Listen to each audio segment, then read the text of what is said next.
ఈరోజన్నా మనం టాపిక్ హ్మ్. ఏంటంటే, బైబిల్‌ని మనం ఎలా అర్థం జేసుకోవాలి? ఇంతమంది రచయితలు రాసినటువంటి బైబిల్ ఏ కోణంలో అర్థం జేసుకోవాలి? ఎలా రాయబడిందసల? ఆహ్, ఏంటి అసల దీన్ని మనం ఏ కోణంలో చూడాలన్నట్టుగా మీరు కొన్ని విషయాలు వివరంగా మనకి చెప్తే, మన సహోదరులకి మనందరం తెలుసుకుంటాం. అలాగే చూస్తున్నటువంటి అన్యులు గూడా మన ఛానెల్‌ని ఫాలో అవుతారు ఎక్కువ హైందవ సహోదరులు. వాళ్ళు గూడా తప్పుగా అర్థం జేసుకోకుండా ఎవరైనా మతోన్మాదులను వాళ్ళని మిస్‌గైడ్ జేయాలని చూసినా, ఇప్పుడు మీరు చెప్పేటటువంటి మాటల ద్వారా వాళ్ళు సరిగ్గా అర్థం జేసుకుంటారు బైబిల్‌నని నేను ఆశిస్తున్నాను. కాబట్టి దీని ఆమేన్. గురించి బైబిల్ మనం ఎలా చదవాలనేది మీరు కొంచెం వివరించండి దాని గురించి. ఈరోజు మనం చూసే అంశం ఏంటంటే, పరిశుద్ధ గ్రంథాన్ని ఎలా అర్థం చేసుకోవాలి? దాని ఆథర్సు ఎవరు? వారి బ్యాక్‌గ్రౌండ్ ఏంటి? ఇది ఒక గ్రంథం కాదు మనకు తెలిసినట్టు. నిన్న మనం చెప్పుకున్నాం. మనం మన పరిశుద్ధ గ్రంథము 66 పుస్తకాలు. ఇది 1600 సంవత్సరాల కాలంలో రాయబడిన గ్రంథం. అంటే BC 1500 నుంచి AD 100 అంటే మోసెస్ దగ్గర నుంచి యోహాను వరకు ప్రకటన గ్రంథం. ఇది రాయబడింది మనం చూసాం 3 లాంగ్వేజెస్ హీబ్రూ, గ్రీకు, అరమైకు. అలాగే దీన్ని రాసిన ఆథర్లు 40 మంది. ఒకరిద్దరు కాదు. అందులోన అన్ని బ్యాక్‌గ్రౌండ్స్ నుంచి వాళ్ళు 10 దేశాల్లో నివసించిన వారు. ఒకరు నివసించిన కాలంలో మరొకరు జీవించలేదు. అలాగే వాళ్ళు 20 రకాల వృత్తులకు చెందిన వారు. ఇలాంటి గ్రంథం ఈ 66 పుస్తకాలు ఒకసారి చేర్చిన తర్వాత దీన్ని యాక్చువల్‌గా మొట్టమొదట యేసు ప్రభు కాలంలోన కాననైజ్డ్ బుక్స్ అండి. అవి 24 బుక్స్‌ని జూయిష్ తాల్మాండ్ యాక్సెప్ట్ చేస్తది. అంటే 24 పుస్తకాలు. మనం ఓల్డ్ టెస్టమెంట్‌లో 39 పుస్తకాల 24 అంటే మనకి బైబిల్‌లోన మొదటి సామెయలు, 2 సామెయలు, మొదటి రాజులు, రెండో రాజులు, మొదటి దినవృత్తాంతం, రెండో దినవృత్తాంతం ఇలా ఉంటాయండి. అయితే యూదులకు అలాగ ఉండవు. ఇయన్నీ ఒకటే బుక్స్. అందుకే వాళ్ళకి 24 ఉంటాయి. మనకి 39 ఓల్డ్ టెస్టమెంట్ బుక్స్. క్యాథలిక్స్‌కి అయితే మరొక 7 పుస్తకాలు ఎక్స్‌ట్రా. వాళ్ళకి ఓల్డ్ టెస్టమెంట్ 46 పుస్తకాలు. న్యూ టెస్టమెంట్ సేమే. అంటే మలాకీకి, మత్తయికి మధ్యన 400 సంవత్సరాల గ్యాప్ మనకి కానానికల్ బైబిల్‌లో ఉంటది. మనం అంటే నాన్ క్యాథలిక్ బైబిల్స్‌కి. ఆ మలాకీకి మత్తయికి ఆ 400 సంవత్సరాల్లో ఏం జరిగిందో మనకు తెలీదు. అయితే ఈ క్యాథలిక్ బైబిల్‌లోన అది కూడా కనెక్షన్‌తో ఉంటది. మక్కబీస్ అని ఇవన్నీ ఎలాగైంది, అలెగ్జాండర్ ఎలాగ అటాక్ చేశాడు, పొలిటికల్ సిట్యుయేషన్స్ ఏంటి, యేసు ప్రభు కాలంలోన ఇలాంటి విషయాలు అనేకమైనవి ఆ 7 పుస్తకాల్లో మనకి కనబడతాయండి. అయితే దాన్ని సెప్టగంట అంటారు. జూదులు జనరల్‌గాన హీబ్రూలో రాసిన పుస్తకాలనే యాక్సెప్ట్ చేశారు తప్ప గ్రీక్‌లో రాసిబడినాన్ని యాక్సెప్ట్ చేయలేదండి. ఇది అలెగ్జాండ్రియాలో 70 మంది రాసిన బుక్స్ కాబట్టి వీటిని వాళ్ళు యాక్సెప్ట్ చేయకుండా తీశారు. రిఫార్మేషన్ టైంలో అంటే 1517లో మార్టిన్ లూథర్ ఎప్పుడైతే ఈ సంస్కరణలు తీసుకొచ్చినప్పుడు ఆ బుక్స్ ని తీసి కొన్ని తీసేసి కొన్ని బ్యాక్ అండ్ పెట్టడం జరిగింది. అయితే ఇప్పుడు ఇది ఒక మనకి ఓల్డ్ టెస్టమెంట్, న్యూ టెస్టమెంట్ కలిపి ఒక గ్రంథంగా రావడానికి కారణం ఎవరంటే 363లోన పోప్ దమాస్కస్, బిషప్ ఆఫ్ రోమ్.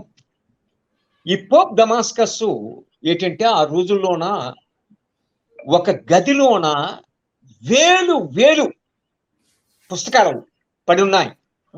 మన న్యూ టెస్టమెంట్ బుక్సే 5,000కు పైగా ఉన్నాయి. ఇవన్నీ ఈ పుస్తకాల్లో నుంచి ఆయన నిజంగా పరిశుద్ధాత్మ ప్రేరణతోటే ఆయన 27 పుస్తకాలే సెలెక్ట్ చేశారు. దానికి సెలెక్ట్ చేయడానికి కారణం ఏంటంటే ఆయన ఆ రోజుల్లోన మొరటోనియన్ కానాన్ అనే ఒక పుస్తకం ఉందండి. అది ఒక నాస్తికుడు రాసింది. అంటే ఇప్పుడు మనం ఈరోజు శివశక్తి ఇలాంటి వాళ్ళు, కరుణాకర్ దుర్గుణ ఏదో ఇలాంటి వాళ్ళు బైబిల్ బండారాలు ఇలాంటి నోటుకొచ్చి రాసిన పుస్తకాలు ఉన్నాయి కదా. అలాంటి పుస్తకాలు ఒకటి రాశాడు ఒకడు, మొరటోనియన్ కానాన్ అని. అందులోన కొన్ని ఫ్యాక్ట్స్, కొన్ని అబద్ధాలు ఉన్నా యేసు ప్రభు కాలంలోన ఎవరెవరు ఎంతమంది ఆయనతో ఉన్నారు ఏంటి అని కొన్ని విషయాలు అందులో ఉన్నాయి. దాన్ని ఆధారంగా తీసుకొని మనం చదువుతున్న 4 సువార్తలు 24 సువార్తలు ఉన్నాయండి. 4 కాదు ఇవి. థోమాస్ రాసిన సువార్త, ఫిలిప్ రాసిన సువార్త, మేరీ మగ్దలేనా రాసిన సువార్త, పేతురు రాసిన సువార్త, ఇలాగా అపోస్తలుల పేరుతోటి వీళ్ళందరూ చనిపోయిన ఒక 100 సంవత్సరాల తర్వాత క్రిస్టియానిటీ స్ప్రెడ్ అయిపోగానే మార్కెటింగ్ కోసం ఈ పుస్తకాలు వాళ్ళ పేర్ల మీద రాశారండి. అయితే అందులో ఏంటంటే కొన్ని నిజాలు, కొన్ని అబద్ధాలు. మన మహాత్మా గాంధీ ఒక మాట అంటారండి, truth mixed with a lie more dangerous than any nuclear weapon. ఇప్పుడు ఓషన్ ఆఫ్ మిల్క్ లోన డ్రాప్ ఆఫ్ పాయిజన్ వేస్తే ఆ పాలన్నీ కూడా ఏటైపోతాయి, నాశనం అయిపోతాయి. 99% ట్రూత్, 1% లై మిక్స్ చేస్తే మొత్తం 89% కూడా పాడైపోద్ది. సో అందుకు ఏంటంటే అలాంటివి పుస్తకాలు రాయబట్టి ఈయన ఏమంటే చేశారు, ఆ 24 సువార్తల్లోన 4 ఎంచారు: Matthew, mark, లూకు, John.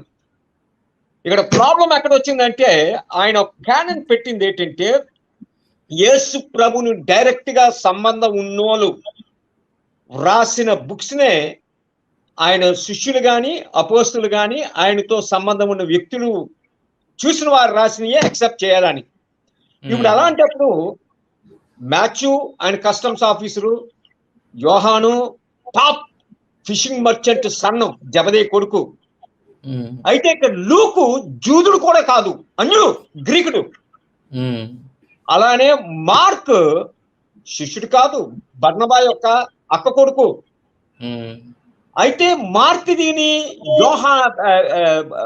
Luke the ఎందుకు యాక్సెప్ట్ చేస్తారంటే దీనికి మార్క్ కి యేసు ప్రభు డైరెక్ట్ తెలుసు, లూక్ కి యేసు ప్రభు డైరెక్ట్ తెలుసు. ఎలాగా అంటే మార్క్ ఇంట్లోనే యేసు ప్రభు అప్పర్ రూము మేడగదిలో పాస్కా విందు చేసింది మార్క్ సొంతలు, మరియా వాళ్ళ అమ్మ పేరు.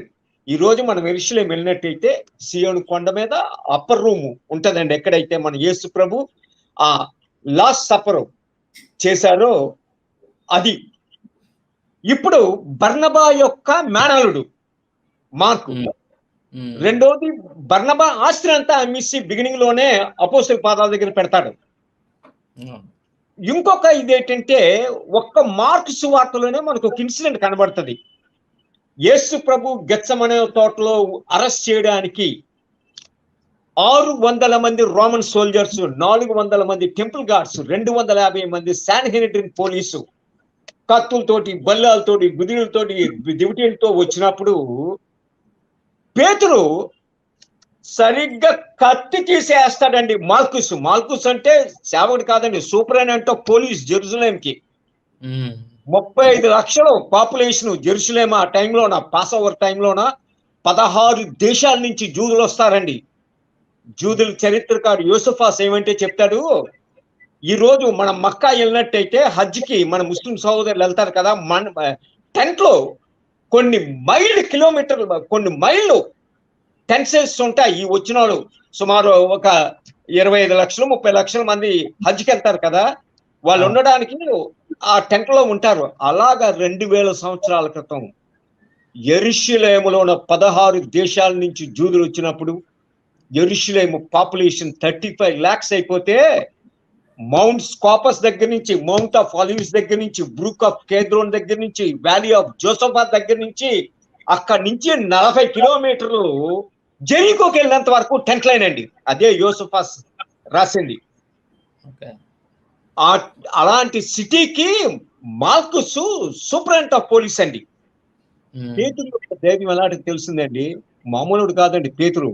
It's a most daring fellow. Original గా జెరూసలేముడు కాదు, గల్లయ్యోడు. అందుకే స్పీచ్ కూడా డిఫరెంట్. ఇప్పుడు మన తెలుగుకి తెలంగాణ తెలుగుకి ఎంత డిఫరెన్స్.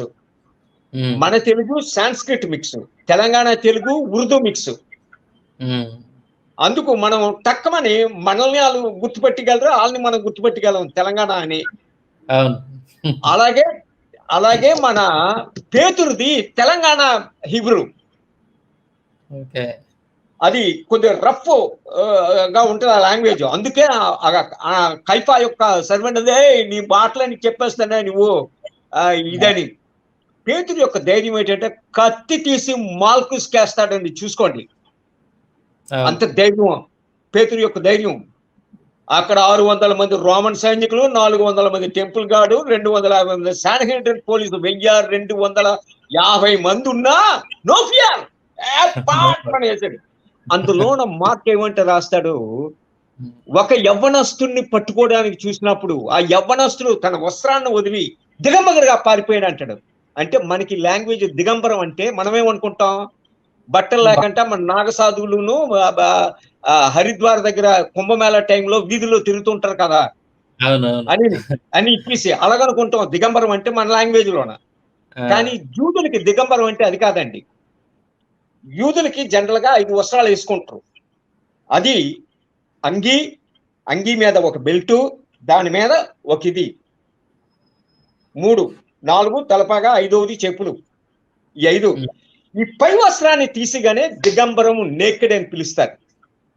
ఇప్పుడు అరబ్ దేశాల్లో ఎక్కడికి వెళ్ళినా మీరు Kuwait, Qatar, Bahrain, Saudi Arabia, Oman, ఆ దేశాలు వెళ్తే అరబ్లందరూ కూడా, రిచ్ పీపుల్ అందరూ కూడా మొదట అంగీ ఉంటుంది, దాని మీద ఇంకోటి వేస్తారు బ్లాక్. సో ఆ ఇన్సిడెంట్ అది ఎవరంటే మార్కు. ఎందుకంటే అప్పర్ రూమ్ లో ఇదైన తర్వాత ఈ అపోస్తులతోటి యేసు ప్రభుతోటి గెత్సమనీలో ఆయన ఏమవుతుందో చూడడానికి వచ్చాడు. అందుకు సో మార్క్ కి యేసు ప్రభు డైరెక్ట్ గా తెలుసండి. అందుకు మార్క్ రాసిన సువార్తని యాక్సెప్ట్ చేశారు. మరి ఇక్కడ లూకు ఇప్పుడు మన న్యూ టెస్టమెంట్ బుక్స్ లో నాన్ జూయిష్, ఆయన జూదుడు కాదు, ఆయన గ్రీకు. అయితే ఆయన మనకి కొలసీలు 4:14 పౌలు చెప్తాడు, ప్రేమైన వైద్యుడు, ఆయన డాక్టర్, మెడికల్ డాక్టర్. ఈ మెడికల్ డాక్టర్ ఎలాంటి డాక్టర్ అంటే యానిసన్ ఇప్పుడు 21st సెంచరీలోన ప్రపంచానికి టాప్ ఇంటలెక్చువల్స్ యూరోపియన్స్, అమెరికన్స్ అండి. వీళ్ళందరికీ maximum number of Nobel prices. ఇక్కడ యానిసన్ డేస్ లో 2000 years బ్యాక్ ప్రపంచానికి టాప్ గ్రీకులు అండి 4 విషయాల్లోన: మ్యాథమెటిక్స్, మెడికల్ సైన్సెస్, ఆస్ట్రానమీ, ఖగోళ శాస్త్రం, కల్చర్. ఈ 4 నోబడి కెన్ బీట్. ఈ రోజు ఎంబీబీఎస్ ఎవరైనా చదివి పాస్ అయితే వాళ్ళు తీసుకునే ప్రమాణం కూడా గ్రీక్ ఓత్ ఆఫ్ హిపోక్రటిక్. దాన్ని ఇప్పుడు మన బీజేపీ ఆర్ఎస్ఎస్ గవర్నమెంట్ చేంజ్ చేసి ఇలా చూస్తుంది. ఆ ఓతుని తీసి పారేసి మన ఇండియన్ డాక్టర్ పేరు పెట్టి చేద్దామని. మంచిదే, ఏదో ఒకటి చేసుకుంటే. సో ఇక్కడ ఏంటంటే గ్రీకులు టాప్ డాక్టర్స్. యాక్చువల్ గా ఈరోజు ఎవరైనా అమెరికాలో హెవార్డ్ యూనివర్సిటీ, బ్రిటన్ లో లండన్ లో ఆక్స్ఫర్డ్ యూనివర్సిటీలో మెడిసిన్ చేసి వస్తే ఎలాంటి కమాండ్ రెస్పెక్ట్ చేస్తారో అలాగా 2000 years back most respected doctor Luke అండి. ఆయన యాంటియోకులో పుట్టాడండి. ఆయన పాపం ఆయన అదే అప్పుడు ఆ రోజుల్లో సిరియాలో ఉండేది, ఇది ఇప్పుడు టర్కీకి వెళ్ళిపోయింది. యాంటియోకు బోర్డర్ లో ఉంటుంది, అక్కడే ఫస్ట్ క్రిస్టియన్స్ అని పిలువబడేది. ఆయన ఎందుకు ఆయన సువార్తను యాక్సెప్ట్ చేశారంటే కారణం, ఆయన పౌలుకి శిష్యుడు. పౌలు సీజరియా జైల్లో ఉన్నప్పుడు 2 సంవత్సరాలు కలిసి ఉంటాడండి అక్కడే. పౌలు మిషనరీ జర్నీస్ లో ట్రావెల్ చేస్తారు. అవన్నీ ఒక ఎత్తు అయితే లూకా యొక్క సువార్తను యాక్సెప్ట్ చేయడానికి కారణం, యేసు ప్రభుకి డెత్ సర్టిఫికేట్ ఇచ్చింది లూకా అండి. యేసు ప్రభుని శిలువ నుంచి దించిన తర్వాత ఆయన తండ్రి ఒళ్ళో పడుకోబెట్టి అది కడిగి కిందకి తీసుకొస్తారండి. తీసుకొచ్చిన తర్వాత అరిమతయ యోసేపు ఇమ్మీడియట్ గా పిలాతు దగ్గరికి వెళ్ళి అడగబట్టే ఆ పర్మిషన్ తీసుకొచ్చి శాబత్ వస్తుంది కాబట్టి దించేస్తారు. ఆయన చనిపోయాడా లేదా అని డెత్ సర్టిఫికేట్ తీసుకునే ఆయన వెళ్తాడు పిలాతు దగ్గరికి. కారణం ఏంటంటే దాన్ని ఎలాగంటే టెస్ట్ చేస్తారు, ఒక రకమైన పసరు ఉంటదండి. ఆ పసరు ఆ ఆ గాయాల్లో పోయిగానే అది పొంగిపోయింది అనుకోండి, చనిపోయినట్టు. అలాగే ఉష్ణ పక్షి ఆస్ట్రిచ్ దాని యొక్క వెంట్రుక తీసి ఈ దీని దగ్గర, మన నాసికా రంధ్రాల దగ్గర, ముక్కు దగ్గర పెడతారండి. అది పెట్టి కొద్ది నిమిషాలు వెయిట్ చేస్తారు. ఆ మూమెంట్ కానీ లేకపోతే చనిపోయినట్టు డిక్లరేషన్ ఇస్తారు. ఆ డెత్ సర్టిఫికేట్ పట్టుకొనే ఆయన ఫిలాత్ దగ్గరికి వెళ్ళి అరిమతయి యోసేపు పర్మిషన్ తీసుకొస్తాడు యేసు ప్రభుని బలి చేయడానికి. యేసు ప్రభుని డైరెక్ట్ గా లూకా చూశారు, డెత్ సర్టిఫికేట్ ఇచ్చారు. రెండవది ఏంటంటే, లూకాలో గొప్పతనం ఏంటంటే, ఆయన హైలీ ఎడ్యుకేటెడ్ కాబట్టి మంచి స్కాలర్ అండి. మనం గాని ఆ లూకా సువార్త ఫస్ట్ మొదటి 2 వచనాలు చదివితే మనకు బోధపడుతుంది. ఎందుకంటే మిగతా వాళ్ళు చెప్పిన దాన్ని బట్టి నేను క్షుణ్ణంగా తరిష్కరించి రీసెర్చ్ చేసి నేను ఇవి విషయాలు రాస్తున్నానని ఆయన చెప్తారండి. ఆయన సువార్తని యాక్సెప్ట్ చేయడం జరిగింది ఈ 4. అయితే మిగతా ఆ పుస్తకాలన్నింటిలో కూడా పౌలు రాసిన letters, acts of the apostles, ఇవన్నీ అది కూడా లూకా రాసిందే యాక్సెప్టెడ్. మిగతా పౌలు రాసిన లెటర్స్, మిగతా లెటర్స్ కూడా ఈ 5000 పుస్తకాల్లో నుంచి 27 తీసి పోప్ దమాస్కస్ ఆయన జెరోమ్కి ఇస్తారండి. జెరోము టాప్ స్కాలర్, హీబ్రూ, లాటిన్, అరమైక్ భాషల్లోన మంచి ఎక్స్పర్ట్. ఆ జెరోము ఆ బుక్స్ ని ఆ మొత్తం పుస్తకాలన్నిటినీ పట్టుకొని, అంటే మొత్తం ఇది 66 కాకుండా 73 పుస్తకాలండి మొత్తం. ఆ 73 పుస్తకాలను పట్టుకొని యేసు ప్రభు ఎక్కడైతే జన్మించారో బెత్లెహేంకి వచ్చి అదే కేవ్లోన, ఆ బెత్లెహేం కేవ్లోనే ఆయన 37 సంవత్సరాలు జీవిస్తారండి అక్కడ. ఈరోజు మేము బెత్లెహేం వెళ్ళినట్టయితే ఆ జెరోమ్ యొక్క సమాధి దగ్గరికి వెళ్తాం. సేమ్ అదే కేవ్లోన యేసు ప్రభు జన్మించిన కేవే. అందులోన లెఫ్ట్ సైడ్ పార్ట్ లోన అది క్యాథలిక్ చర్చ్ అండర్లో ఉంటది. జెరోమ్ సమాధి అక్కడే ఉంటది. అక్కడ 37 సంవత్సరాలు ఆయన జీవిస్తాడండి. ఆయన చాలా మోనస్టిక్ లైఫ్, గొప్ప సెయింట్ జెరోము. ఇప్పుడు ఆయన రాయల్ ఫ్యామిలీ మెంబర్స్ ని, అంటే రోమన్ ఎంపరర్ యొక్క ఫ్యామిలీని మార్చేస్తాడండి. భార్య, కూతురు ఇద్దరు కూడా సమస్తాన్ని తెగించి జెరోమ్ తోటే వచ్చేస్తారు. జెరోము ఫ్రెండ్ ఒక ఆయన కూడా రాయల్ ఫ్యామిలీ మెంబరే. ఆయన కూడా యేసు ప్రభుని అంగీకరించి సమస్తాన్ని తెగించి వచ్చి ఈ 4 ఆ కేవ్ లో జీవిస్తారండి. మనం ఆ కేవ్కి వెళ్తే మనం చాలా షాక్ అయిపోతాం. ఇప్పటికీ జెరోము యూజ్ చేసిన మెట్లు ఇవన్నీ ఉంటాయి. అయితే జెరోముల గొప్పతనం ఏంటంటే, ఎప్పుడు చేతిలోన ఒక పుర్రని పట్టుకునే తిరిగిపోడండి ఆయన. పుర్రె. ఇప్పుడు మనం ఎలక్ట్రిక్ ట్రాన్స్ఫార్మర్ల మీద మనకు ఒక బొమ్మ ఉంటుంది, అదేటి పుర్రె, 2 ఎముకలు. దాని అర్థం ఏంటి? నువ్వు ముట్టుకుంటే అవుట్ రా, అపాయం అని రాసి ఉంటది. అపాయం, ఎందుకంటే ముట్టుకుంటే అవుట్. మొన్నసారి తమిళనాడులో ఇక్కడే మా ఇంటి దగ్గరే ఒకడు బాగా మందు కొట్టాడండి. సాతాను యొక్క ఉచ్చ బాగా తాగేశాడు పొట్టపాటు. తాగి ఆ ట్రాన్స్ఫార్మర్ కి దండేసి దానిని మొక్కుతున్నాడండి. అమ్మా, ప్రపంచంలో నీలాంటి పతివ్రత ఇంకెవరూ లేరమ్మా. ఏ స్త్రీ కూడా నీ ముందు పనిచేయదు. నీలాంటి ప్రతివత ఎవ్వరూ లేరు ఈ లోకంలో. కారణం ఏంటంటే నిన్ను ముట్టుకున్నాడు బతకడం.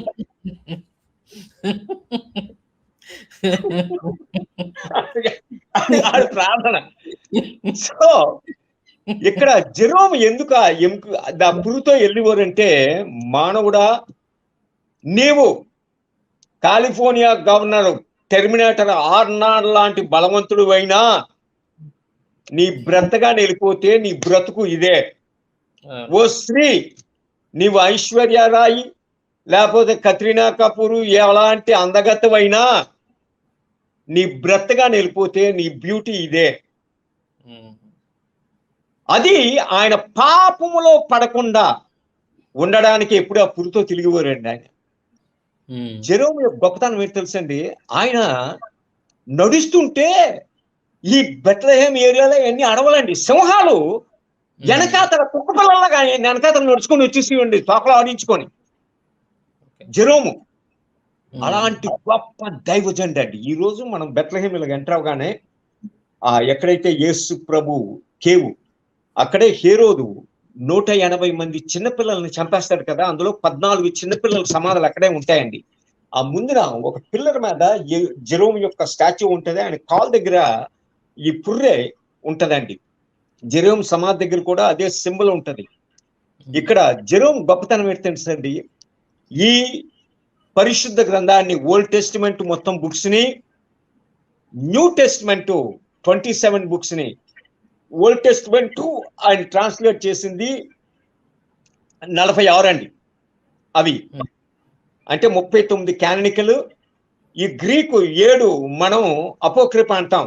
ఆ 7 బుక్స్ను అంటే మక్కబీలు, సిరాకు, తోబితు, జూడిత్ ఇలాంటి పుస్తకాలన్నీ, సోలొమన్ జ్ఞాన గ్రంథం ఇలాంటివన్నీ, ఇవి మొత్తం కలిపి ఆయన 37 సంవత్సరాలు ట్రాన్స్లేట్ చేసిన తర్వాత ఆ బైబిల్ని చేతిలో పట్టుకుని 2 మాట్లాడతారండి జెరోము. ఆయన ఏమంటాడంటే, దేవుడు రక్షణ అనే విందుని బైబిల్ అనే బల్ల మీద సిద్ధపరుస్తారటండి. రక్షణ అనే విందుని ఎవరైతే ఈ బల్ల దగ్గరకు వస్తారో వారే ఈ రక్షణ విందులో పాలు పొందుతారు అని చెప్తాడండి మొదటిది. రెండోది ఏమంటాడంటే ఆయన, those who know not this book they know not Christ. ఎవరికైతే ఈ పుస్తకం గురించి తెలియదో వారికి యేసు ప్రభు తెలియదు అని చెప్తారండి ఆయన. ఇది మొట్టమొదటిగా జెరోము ట్రాన్స్లేట్ చేసి ఓల్డ్ అండ్ న్యూ టెస్టిమెంట్ 2 కలిపి పరిశుద్ధ బైబిల్ గ్రంథంగా పిలువబడింది అప్పుడే. ఇంతకు ముందు యేసుప్రభు కాలంలోన ఈ పుస్తకాలు ఓన్లీ ఓల్డ్ టెస్టిమెంటే వాళ్ళు ఇచ్చేసింది. ఇప్పుడు మనకి పూర్తి బైబిల్ ఉంది కదా, ఈ పూర్తి బైబిల్నే మనము because of new testament old testament చదువుతాం. జూదులు కానీ మిగతా వాళ్ళు because of the old testament new testament కి వస్తారు.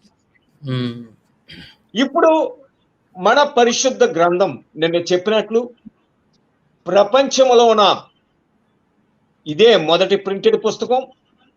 మాక్సిమం నెంబర్ ఆఫ్ లాంగ్వేజెస్ 2807 భాషల్లో తర్జుమా అయిన పుస్తకం ఇది ఒకటే. ఏ సైన్స్ బుక్ కానీ, టెక్నాలజీ కానీ, బయోగ్రఫీ కానీ, నవల కానీ, ఏ మత పుస్తకం కానీ మానవ చరిత్రలో ఇన్ని వేల భాషల్లో తర్జుమా అయిన పుస్తకం మరొకట్లేదండి హ్యూమన్ హిస్టరీలోన.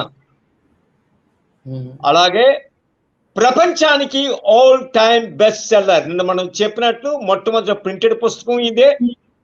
1453లో జాన్ గూటన్బర్గ్ అత్యంతరం కనిపెట్టినప్పుడు మొదటి ప్రింటెడ్ పుస్తకం 30 కాపీలు ప్రింట్ చేశారండి. అందులోన 3 ఉన్నాయి లోకంలోన. ఇప్పుడు ఒకటి అమెరికన్ కాంగ్రెస్ లైబ్రరీలోన 2 కోట్లు కొన్నారు ఒకప్పుడు, బిగినింగ్ ఆఫ్ ద 19th సెంచరీలోన. 96లోన ఇప్పుడు బిల్ గేట్స్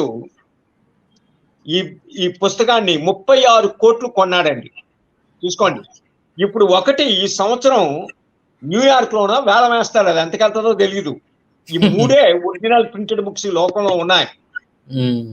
ఇప్పుడు మన పరిశుద్ధ గ్రంథం ఏంటంటే నిన్న మనం చెప్పుకున్నాం, ఇది ఐ విట్నెస్ అకౌంట్. దీని authors it's not ordinary people అండి. ఇప్పుడు మిగతా పుస్తకాలకి దీనికి మేజర్ డిఫరెన్స్ మనం చెప్పుకున్నాం. నీల్ ఆర్మ్స్ట్రాంగ్ రాసిన మూన్ కోసం, నేను కూర్చొని రాసిన మూన్ కోసం పుస్తకానికి డిఫరెన్స్ ఎంతో అంత డిఫరెన్స్. ఎందుకంటే ఈ ఆథర్లు అందరూ ఐ విట్నెస్. ఇట్స్ నాట్ ఊహించి రాసినవి కాదు. ఇప్పుడు మనం మొట్టమొదట బేసిక్ గా నేర్చుకోవాల్సింది ఏంటంటే, బైబిల్ కోసం తెలుసుకోవాల్సింది ఏంటంటే, ఇది ఒక పెద్ద ఫ్రూట్ బాస్కెట్, డిఫరెంట్ ఫ్రూట్స్ ఉన్న ఒక ఫ్రూట్ బాస్కెట్ లాంటిది బైబిల్. ఒకే సింగిల్ ఫ్రూట్ ఉన్న బాస్కెట్ కాదండి, ఒక 50-66 రకాలైన ఫ్రూట్లు ఉన్న బాస్కెట్ ఇది. మనం ఫ్రూట్ బాస్కెట్ లోన యాపిల్ పండు తీసుకొని డైరెక్ట్ గా తినేయొచ్చు, తొక్క తీసుకొని చెక్కుకొని తినక్కర్లేదు. డైరెక్ట్ జామ పండుని తీసుకొని డైరెక్ట్ తినొచ్చు. అయితే అరటి పండుని తీసుకొని డైరెక్ట్ తినగలమా? తొక్క తీసి. అంటే ఇందులో కొన్ని మాటలు డైరెక్ట్ మీనింగ్ వస్తాయి, కొన్ని యు మస్ట్ గో ఇన్సైడ్, అటు బ్యాక్గ్రౌండ్ హిస్టరీస్ తెలుసుకోవాలా ఏంటి అని, ఆ లాంగ్వేజ్ ఏంటి అని. అయితే వెలక్కాయ ఉంది, వెలక్కాయని ఎవరైనా డైరెక్ట్ తినగలరా? ఏనుగు తప్పించి మనం తినలేం. దాన్ని బ్రేక్ చేయాలా. అలాగే ఈ పుస్తకాల్లో దానియేలు గ్రంథం కానీ లేకపోతే ప్రజ్ఞా గ్రంథం కానీ యూ హ్యావ్ టు బ్రేక్, అప్పుడే లోనకి వెళ్ళగలం. అలాగే పైనాపిల్ ఉంది, అనాస్పానాస్ పండు, దాన్ని చెక్కాల. అలాగే పనస పండు ఉంది, పనస పండు నేర్చేయాలా, కొయ్యాలా, ఓపెన్ చేయాలా, ఆ తొనలు తీయాలా. చాలా పెద్ద పని అది, కొద్దిగా చాలా పెద్ద పని. ఇప్పుడు ఈ బిబ్లికల్ ప్రాఫెసీస్ అర్థం చేసుకోవాలంటే పనస పండే,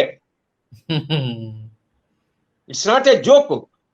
ఇప్పుడు ఈ డిఫరెంట్ ఫ్రూట్ బాస్కెట్ లో ఫ్రూట్స్ ఎలాగో బైబిల్లో ఉన్న 66 పుస్తకాలు, 1189 చాప్టర్లు, 31,101 వర్సెస్.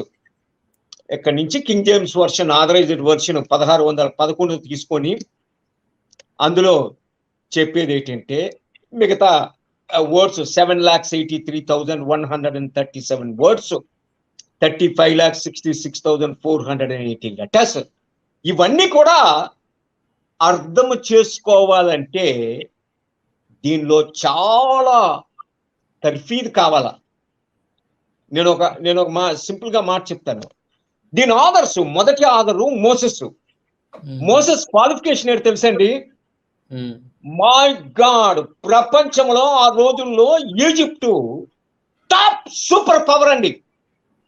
అమెరికా 100 సంవత్సరాలు సూపర్ పవర్ అయితే ఈజిప్టు 3000 సంవత్సరాలు 31 డైనాసిటీలు సూపర్ పవర్ అండి ఈజిప్టు. క్లియోపాత్ర వచ్చినంత వరకు టాప్ ఈజిప్టు. అలాంటి ఈజిప్షియన్ కింగ్డమ్ కి commander in chief Ethiopia, Sudan, ఈ దేశాలన్నీ, లిబియా అన్ని మోసే జయించాడండి. ఈజిప్షియన్స్ యొక్క సకల విద్యల్లోనూ ప్రవీణుడు, top builder, top architect Moses architecture చూడాలంటే మర్చిపోద్ది మనకి. ఆ రామ్సెస్ కట్టిన పట్టణంలోన అబ్లిక్ నిలబెడతాడు. 10 కమాండ్మెంట్స్ సిసిల్ బిడిమిలి సూపర్ గా పిక్చరైజ్ చేసాడండి. అది మరి ఎలాగా కాదు. ఆడు బాగా అంటాడు, what you are doing, it will break 2000 slaves, they will die, and you had no, come on man, break it. దాన్ని నిలబడతాడు. ఆ పిల్లరే ఈ రోజు నెపోలియన్ తీసుకెళ్లి ఫ్రెంచ్ నేవల్ అకాడమీ ముందున పెట్టాడండి. మోసెస్ ఎరెక్ట్ చేసిన పిల్లర్ అది. ఈ రోజు ప్యారిస్ వెళ్తే మనకు కనబడుతుంది. అలాగే వాటికన్ చర్చ్ ముందు ఒకటి ఉంటది. ఇవన్నీ మోసెస్ కాలంలోన రామ్సెస్ సిటీ కట్టినప్పుడు. మోసెస్ లైఫ్ లోన 3 స్టేజ్లు అండి. మొదటి 40 సంవత్సరాలు ఇది prince of Egypt, commander of the Egyptian forces. Next 40 సంవత్సరాలు మాస్టర్ బిల్డర్ బాకర్ ని మర్డర్ చేసి యెహోషువాని సేవ్ చేయడానికి ఒక మర్డర్ కేసు తోటి పారిపోయిన ఫ్యూజిటివ్ అండి. డెత్ సెంటెన్స్ తోటి పారిపోయాడు. 40 సంవత్సరాలు గొర్రెలు కాసుకొని ఆ సేనాలో ఉండేవారు. ఆ సేనా దగ్గరికి వెళ్తే మనకి ఎంత బాధ అనిపిస్తుంది తెలుసండి. ఏంట్రా మోసెస్ లైఫ్ ఇక్కడ ఎలా బతికాడు, ఎప్పటికి కూడా యూ కెనాట్ సర్వైవ్. ఆ మోసెస్ వెల్, ఆయన బర్నింగ్ బుష్, ఇవన్నీ అక్కడ ఉంటాయి. ఏ వెల్ దగ్గర అయితే సెపోర్ అని కలిశాడో, జేత్రోత్ వెల్, అది ఇవన్నీ కూడా చూసినప్పుడు మన shock. Moses life 40 years fugitive, death sentence తోటి, మర్డర్ కేసు తోటి పారిపోయాడు. నెక్స్ట్ 40 years బర్నింగ్ బుష్ దగ్గర నుంచి. Moses life is the greatest hero in human history అండి. Become a zero to hero. Moses top intellectual man. Human హిస్టరీలో Moshe లాంటి నాయకుడు యేసు ప్రభుని పక్కన పెడితే మరొకరు లేరండి. లక్షల మందిని 40 సంవత్సరాలు నడిపించే గ్రేట్ లీడర్. అలాంటి లీడర్ రాసిన 5 పుస్తకాలండి.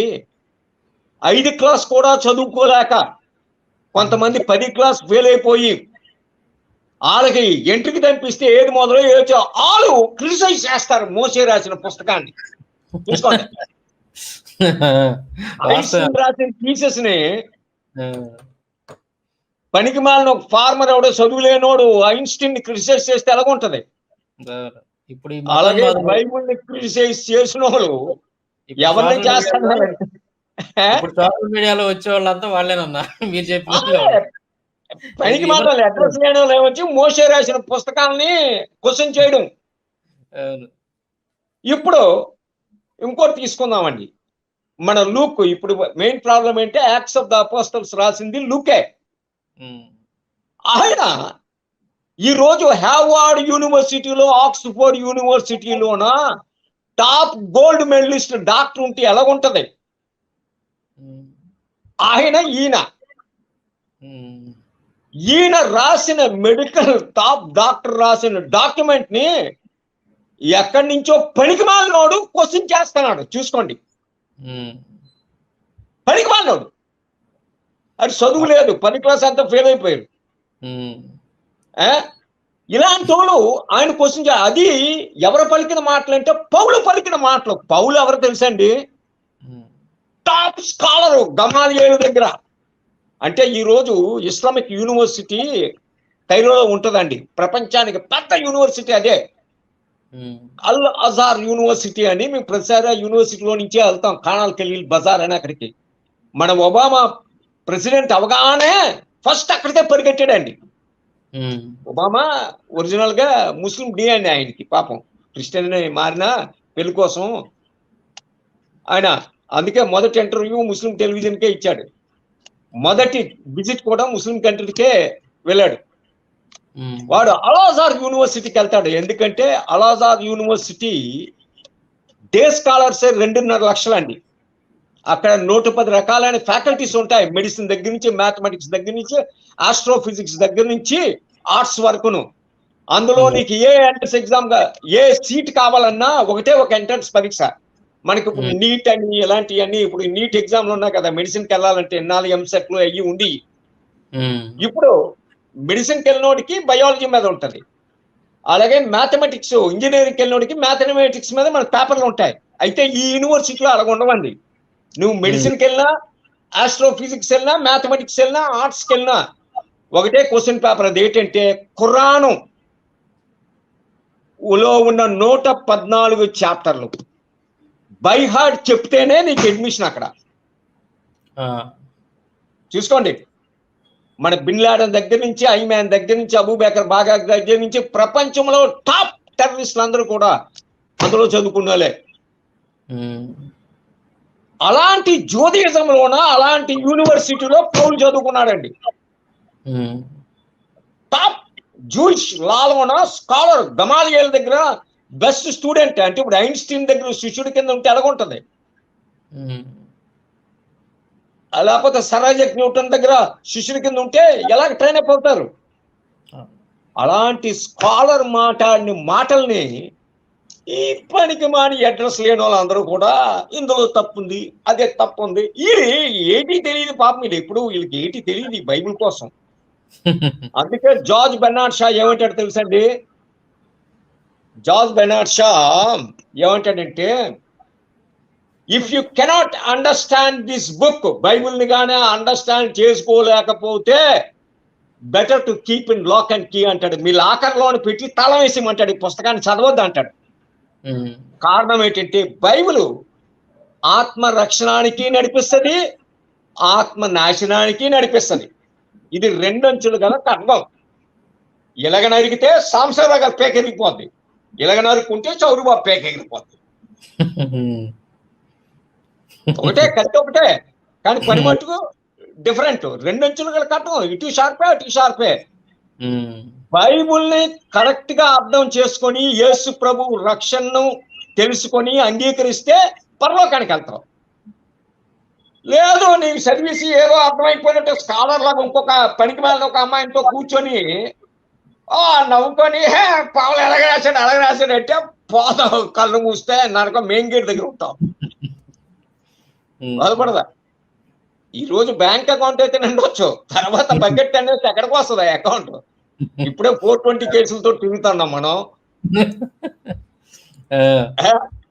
ఇక్కడ ఈరోజు మనం అర్థం చేసుకోవాల్సింది ఏంటంటే, అందుకే బైబిల్ ప్రతి ఒక్కరూ చదివి టీచ్ చేసేయడానికి కాదండి. You need a real scholarly knowledge దీని వర్డ్స్ ని ఇంటర్ప్రెట్ చేయాలంటే.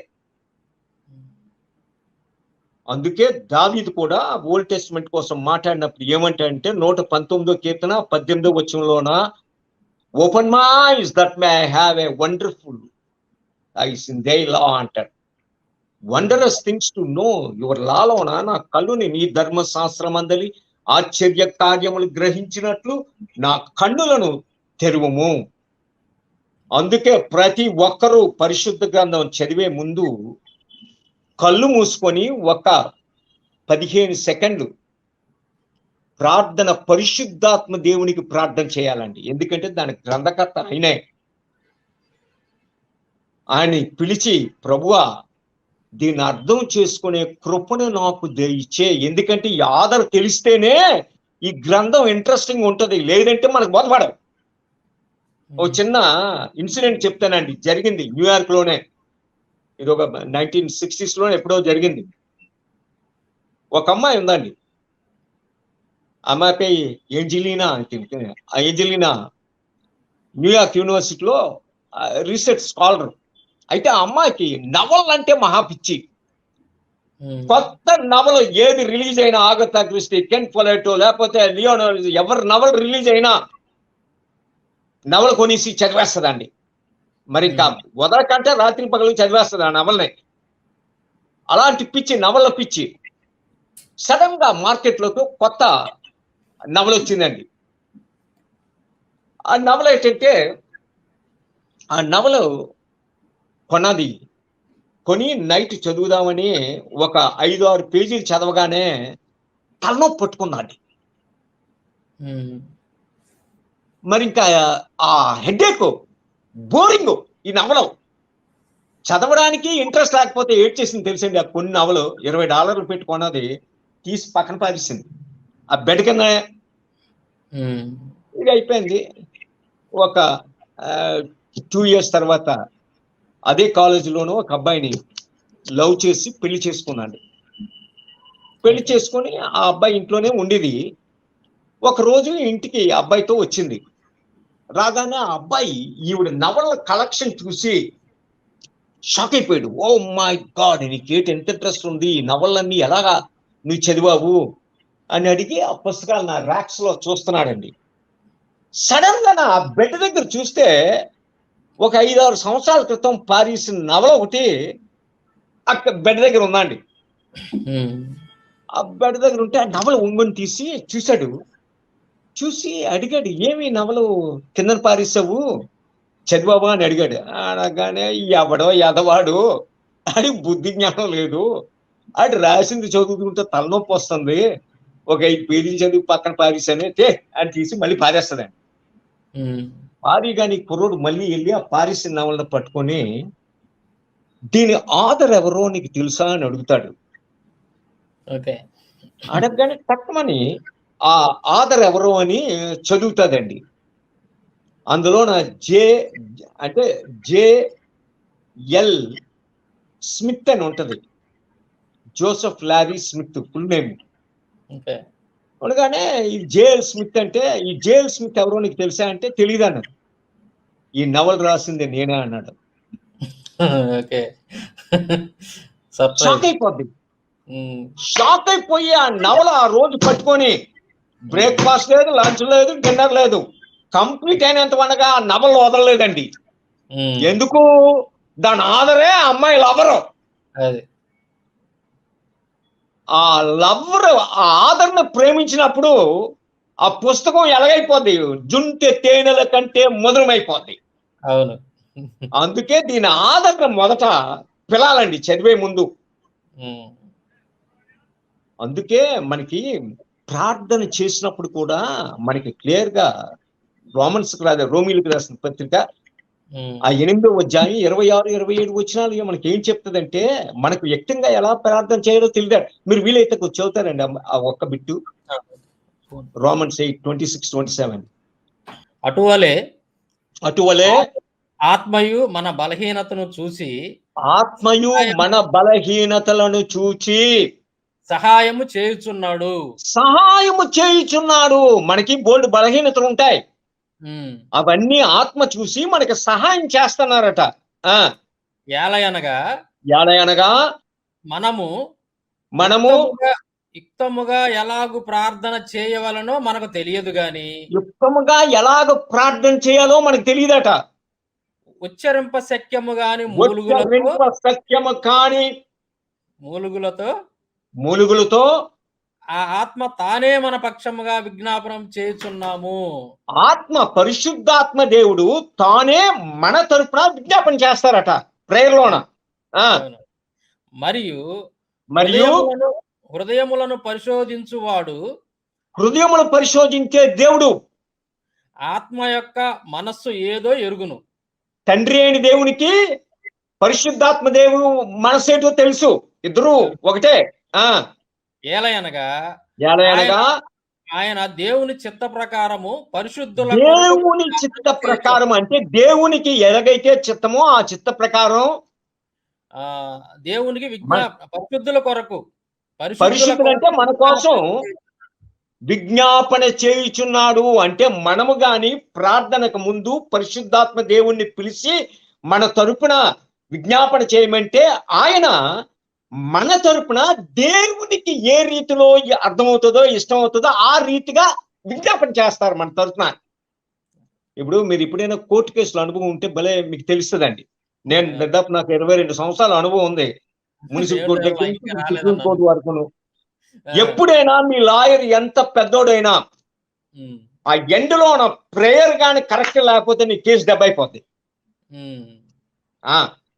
నీకు ఏంటి కావాలా అన్నది ప్రాపర్ ప్రేయర్ ఎండలోన కరెక్ట్ గా ఉండాలా. అది కరెక్ట్ రాసిన లాయరే విన్ అవుతాడండి. అలాగా పరిశుద్ధాత్మ దేవుడు మన కోసం దేవుని చిత్తానుసారంగా ఎలాగైతే ఆయనకి ప్రజెంట్ చేయాలో మన విజ్ఞాపనలు అలా ప్రజెంట్ చేస్తారు.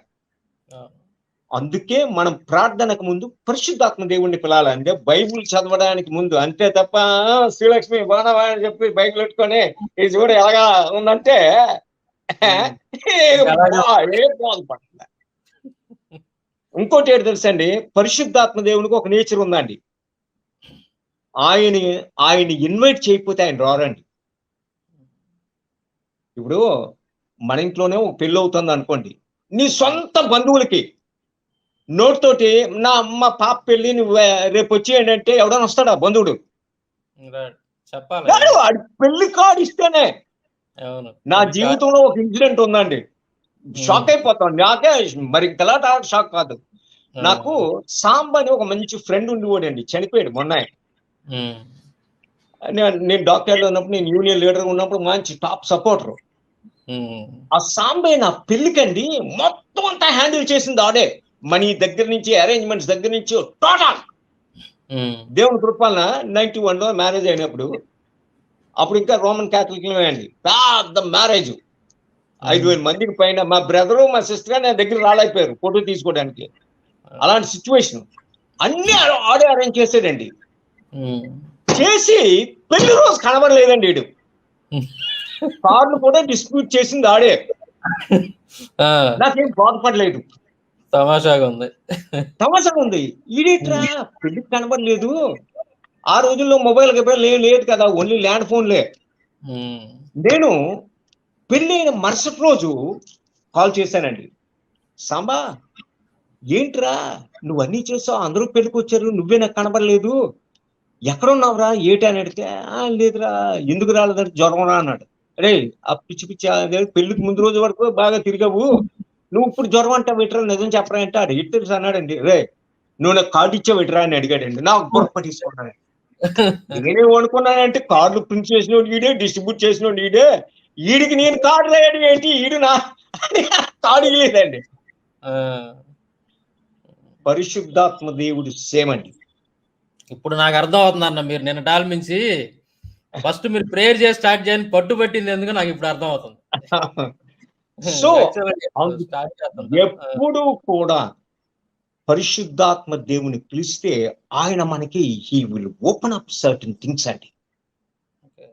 రెండవది, ఇందులో ఉన్న కల్చరల్ లాంగ్వేజ్ చాలా మిస్అండర్స్టాండింగ్ ఇస్తదండి. ఎందుకంటే మనం చదువుతుంది 21st సెంచరీలోన. మన అలవాట్లు, మన కంట్రీస్ అలవాట్లు, మన బ్యాక్‌గ్రౌండ్, మన కల్చర్ ఎంటైర్‌లీ డిఫరెంట్. హ్మ్.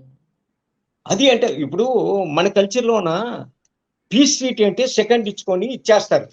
జూదుల కల్చర్‌లోన ఒక ట్రీటీని అంటే ఒక కాంట్రాక్ట్‌ని మీరు నేను ఒక బిల్డింగ్ కొందామని కాంట్రాక్ట్ చేసుకున్నాం. నేను అమ్ముతున్నాను, మీరు కొంటున్నారు.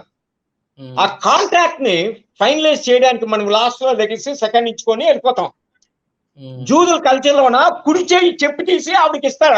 అవతలోడికిస్తాడు. ఆ! మన ఇండియాలో అలాగిస్తే ఏటైపోద్ది? అది అపార్థం గొడవ. చేసి గొడవ కొట్టుకుంటారు. ఇదేంది చెప్పిస్తున్నావు ఏందంటారు. ఈడికి ఈ పాపం ఈ కరుణాకర్ అనేవాడికి ఆడికి ఏం తెలీదు. జూవిష్ కల్చర్‌లు గాని, ఈ బ్యాక్‌గ్రౌండ్ హిస్టరీస్ గాని, హ్మ్. యేసు ప్రభు కాలంలో ఆచారాలు గాని, బిబ్లికల్ టైమ్‌లో మోషే కాలంలో ఆచారాలు గాని, హ్మ్. ఆ చుట్టుపక్కనున్న అన్యజనుల ఆచారాలు బట్టి దేవుడు కొన్ని కమాండ్‌మెంట్స్ ఇచ్చారు. హ్మ్. అవేమి పాపం వీడికి తెలీదు. ఆళ్ళకి తెలిసిందంతా ఏంటో బైబిల్ షాప్‌లోకెళ్ళి రూ. హ్మ్. 100, 200 ఇచ్చి బైబిల్ కొట్టి కొనేసుకొని చదివేస్తుంటారు. అయి బోధపడవసల. హ్మ్. ఇక్కడొకలాగుంది, అక్కడొకలాగుంది. ఆ! చూడు పౌలు ఎన్ని అబద్ధాలు చెప్పేస్తున్నాడో. ఆ! ఇయన్నీ హ్మ్. అబద్ధాలు అని చెప్పి అని నవ్వుకోవడం ఇయ్యే తప్ప ఆ! ఆడికి ఇదేంటి ఇప్పుడు మిగతా గ్రంథాలకి, బైబిల్‌కి డిఫరెన్స్ ఏంటంటే మిగతా గ్రంథాలు, మత గ్రంథాలు నేను క్రిస్టియన్ చెప్పను గాని కొన్ని మత గ్రంథాలు బందిపోటు దొంగలు రాసినయి. హ్మ్. దారి దోపిడీ దొంగలు. హ్మ్. నలుగురు దొంగలు కూర్చొని రాసింది ఒక మత గ్రంథం. హ్మ్. ఇప్పుడు మన హిందూ మత గ్రంథాలు ఉన్నాయంటే మన ఋషులు వేదవ్యాసుడు గాని, వాల్మీకి గాని వీళ్ళు ఎక్కడ న్యూయార్క్, లండన్, పారిస్ లాంటి మెట్రోపాలిటన్ సిటీలో, ఆక్స్‌ఫోర్డ్‌లోనో, హెవార్డ్‌లోనో యూనివర్సిటీలో చదువుకున్నోళ్ళు కాదు. హ్మ్. ఆళ్ళకి చదువు చెప్పినోడు ఎవరు లేరు. హ్మ్. వాళ్ళు అడవులల్లా, అరణ్యాలల్లా, హిమాలయాలల్లా ఆకులు, అలములు తినుకొని, ఆ హ్మ్. చెట్లు పట్టుతో ఉండి ఆళ్ళకున్న జ్ఞానంతోటి ఏదో రాశారాళ్ళు. ఆ! బోధపడదా? అవును. వాళ్ళు మహాభారతం రాసినా, రామాయణం రాసినా కొంతవరకు ఆళ్ళకి తెలిసినవి వాళ్ళు రాస్తారు. ఇప్పుడు రావణుడికి, రావణాసుడికి లంకలో యుద్ధం అయితే వాల్మీకెళ్ళి అక్కడ చూసారా? లేదు. లేదు కదా! ఇప్పుడు దండకారణ్యంలో రాముడు పాపం అక్కడ వెళ్తుంటే వాల్మీకి ఆళ్ళతో పాటు బతకలేదు కదా! హ్మ్. ఇవన్నీ ఒక వ్యక్తి కూర్చొని కొన్ని తెలిసినవి, కొన్ని తెలియనివి, కొన్ని ఆలకించినవి, ఆయన ఊహించినవి ఏదో ఆ రోజు రాజుల కథల్ని ఆయన రాసుకొని వచ్చారు. అంతే. అది సింగిల్ మ్యాన్ స్టేట్‌మెంట్స్ అయన్నీని. ఇది అలా అవును. కాదు కదా! అదే ఆయన బతికున్న కాలంలోన పుట్టిన దగ్గర నుంచి సచ్చిన వరకు రాస్తే ఒక 100 సంవత్సరాలు, 200 సంవత్సరాలు బతికారు అనుకుంటే అది రాశారు. ఇది అలా కాదు. ఇది 1600 సంవత్సరాలు. రాసింది 10 దేశాలు, 3 లాంగ్వేజ్‌లు. ఒకళ్ళిద్దరు కాదు 40 మంది. రాజుల దగ్గర నుంచి, జనరల్ దగ్గర నుంచి అన్నీని అందరూను. హ్మ్. సో, ఇక్కడ క్వెషన్ ఏంటంటే దీని అర్థం మిగతా పుస్తకాలు ఏ మత పుస్తకాన్నైనా అర్థం చేసుకోవచ్చు. ఎందుకంటే అయన్నీ సింగిల్ రైటర్స్. కానీ హ్మ్. సింగిల్ రైటర్స్, సింగిల్ లాంగ్వేజ్ ఒకే టైమ్‌లో కూర్చొని రాసినవి. ఇది అవును. అలా కాదు. ఇది నిన్న దీన్ని మనం అర్థం చేసుకోవాలంటే you have to study, study, study. నిన్న మనం ఒకరోజు ఏదో చూసాను. చెప్పుకున్నట్టు ఎవరో ఆయన బొక్కల డాక్టర్ అట. ఆ! ఇంకోడెవడో ముదుగండ ప్రొఫెసర్ అట. పెద్ద పెద్ద ఎట్టుకొని ఆయన ఏంటి మాట్లాడుతుందో ఆయనకి తెలీదు పాపం. మదర్ మేరీ రోమన్ సోల్జర్ తోటి వెళ్ళిపోయి యేసుప్రభు కన్నడం మీద ఎక్కడ పిచ్చి హాస్పిటల్‌లో జాయిన్ అయ్యి వచ్చాడు ఆయన. అట్లా ఎక్కడ కాదన్న ఇంకోటి చదివాడో అది. యేసుక్రీస్తుకి ఖురాన్‌లో మేనమామ చదివినవి దీని గురించి దానికి కనెక్ట్ చేసి మాట్లాడేస్తాడు ఆయన పాపం. ఆయన పరిశుద్ధ గ్రంథంలో బైబిల్‌లోని ఎన్ని పుస్తకాలు ఉన్నాయో తెలీదు. నాకు చిన్న మాటన్నా. ఆ! యేసుక్రీస్తుకి మేనమామను కనుక్కున్న ఈ ప్రపంచంలో కల్లా ఏకైక వ్యక్తి అన్న ఆయన. ఆయన తక్కువ తీసేవాగండి మీరు. మేనమామ బైబిల్‌లో కూడా కనుగొన్నాడేంటి? కనుక్కున్న ఏకైక వ్యక్తి పెద్ద ప్రొఫెసర్ ఆయన ప్రపంచంలోనే. ప్రపంచం మీద. ఓకే. అయితే అంటే ఇక్కడ మరి మద్రాస్‌లో కీల్ పార్క్‌లోన ఒక మెంటల్ హాస్పిటల్ ఉందండి. ఆ యూనివర్సిటీలో చదువుకున్నట్టున్నాడు ఆయన. అది. ఆ! తర్వాత బెంగుళూరులో నిమ్హాన్ అని ఇండియాకే పెద్ద మెంటల్ ఇన్‌స్టిట్యూట్ ఉంది. హ్మ్. అందులో జాయిన్ అయ్యి పాపం కొన్నాళ్ళుండి వచ్చుంటాడు. మన డ్రగ్స్ లోన ఒక టాబ్లెట్ ఉందండి, ఎల్ఎస్డి అని టాబ్లెట్ పేరు, సైకో టాబ్లెట్. ఇప్పుడు నేను సాంబశివరావు గారిని చూస్తూ సాంబశివరావు గారు సింహము అనుకొని ఆ టాబ్లెట్ వేసుకుంటే మీరు నాకు ఎప్పుడు కనబచ్చినా సాంబశివరావు కింద కనబడరు, సింహం కింద కనబడతారు. అలాంటి టాబ్లెట్ అయినా వేసుకొని ఉండాలా, లేదైనా మెంటల్ హాస్పిటల్ నుంచైనా ఉండాలా, లేదంటే అంటే ఇప్పుడు సూర్యుడిని నల్ల కళ్ళద్దాలు వేసుకొని సూర్యుడు నల్లగా ఉన్నాడంటే తప్పే ఉండదండి, తప్పు ఇడిదే. ఈడు దీన్ని క్రిటిసైజ్ చేద్దామని చదువుతుంటే బోర్డు తప్పులు దొరుకుతాయి, 1-2 కాదు, కొన్ని వందలు. అవి తప్పులు కాదు, వీళ్ళు ఎల్ఎస్డి టాబ్లెట్ ఎఫెక్ట్, నల్ల కళ్ళద్దాల ఎఫెక్ట్, నల్ల కళ్ళద్దాల ఎఫెక్ట్. అయ్యా language, cultural, so many thousands of years, different cultures, different countries, different characters, different circumstances. ఇప్పుడు మన బైబిల్ లాంగ్వేజ్ లోన అబ్రహాము లోతుని ఏమంటాడంటే యాకోబుని పట్టుకొని సహోదరులం అంటాడు, లాబాను ఏటవుతాడు యాకోబుకి మామ. రూతు నయోమి రూతుని ఏమని అంటది, నా కుమార్తె అంటది, ఒరిజినల్ గా అత్త. ఇవన్నీ కల్చరల్ లాంగ్వేజ్. అలాగే బోయాజు రూతుని పెళ్లి చేసుకున్న తర్వాత రూతుని ఏమంటాడు తెలుసా, నా కుమారి అంటాడు. కుమారి ఏంటి బోయాజుకి భార్య. Biblical language is a cultural language. అలాగే ఇందులో పొయిటిక్ లాంగ్వేజ్లు ఉంటాయి. మనం పరమగీతం తీసినట్టయితే షాక్ అయిపోతాం. నా ప్రియురాల నీవు పూర్ణ సౌందర్యవతివి, బలు రక్త స్థితిలో ఒళ్ళు పద్మంగా 2వ అధ్యాయం 2వ వచనంలో స్త్రీలో నా ప్రియురాలు కనబడుచున్నది, నీవు తాళ వృక్షం అంతా తిన్నమైన దానివి అంటే స్త్రీ యొక్క అందాన్ని. అలాగే హెజకేల్కి వచ్చినప్పుడు వ్యభిచారాన్ని పోల్చినప్పుడు ఆ రోజుల్లోన ఈజిప్షియన్ ప్రాస్టిట్యూట్స్ ఎలాగుండేవారు, బికాజ్ వీళ్ళు ఈజిప్షియన్ దేవతల పక్క విగ్రహాల పక్క వెళ్తున్నారని చెప్పి దేవుడు అదే కల్చరల్ లాంగ్వేజ్ అంటే పీపుల్కి అర్థం అవడానికి ఆ లాంగ్వేజ్ వాడాలా. దాని సైన్యాలు ఎలాగున్నాయి, దాని ఇది ఉన్నాయి, నీ వికెట్లతో నువ్వు పడుకున్నావు అవన్నీ ఆ టైంలో కల్చరల్ లాంగ్వేజ్. దాన్ని పట్టుకొని ఇందులో బూత్ ఉంది, ఇందులో అమ్మో అంత బూతి అంటే పిచ్చిదాన్ని తప్ప నీకు దీనికోసం ఏంటి తెలుసు, ఈ పుస్తకాల కోసం. నువ్వు చందమామ పుస్తకాలో లేకపోతే ఏదో చదువుకోవాలా, బైబుల్ చదివి ఇందులో మేము పట్టిస్తామంటే అని ఫూలిష్నెస్. సో అందుకే పరిశుద్ధ గ్రంథాన్ని అర్థం చేసుకోవడానికి చదవడం ఎన్నైనా చదువుకోవచ్చు, నువ్వే కన్క్లూజన్ రావచ్చు, కానీ నువ్వు అనుకున్నది రైట్ కాదు. అర్థం చేసుకోవాలంటే మొట్టమొదటిగా దీని యొక్క బ్యాక్గ్రౌండ్ హిస్టరీస్ బాగా తెలియాల. అది తెలియకంట చదివితే మనకు అన్ని తప్పు కింద కనబడతాయి. అలానే కల్చరల్ లాంగ్వేజ్ ఏంటి అనేది తెలియాలి. ఇంకోటి వాళ్ళ కస్టమ్స్ తెలియాలన్న, మనం జ్యూస్ యొక్క కస్టమ్స్ ఏంటి అనేది కూడా మనకు క్లారిటీగా దాని మీద ఒక చెప్పాలి కదా, చెప్పు తీసేయడం.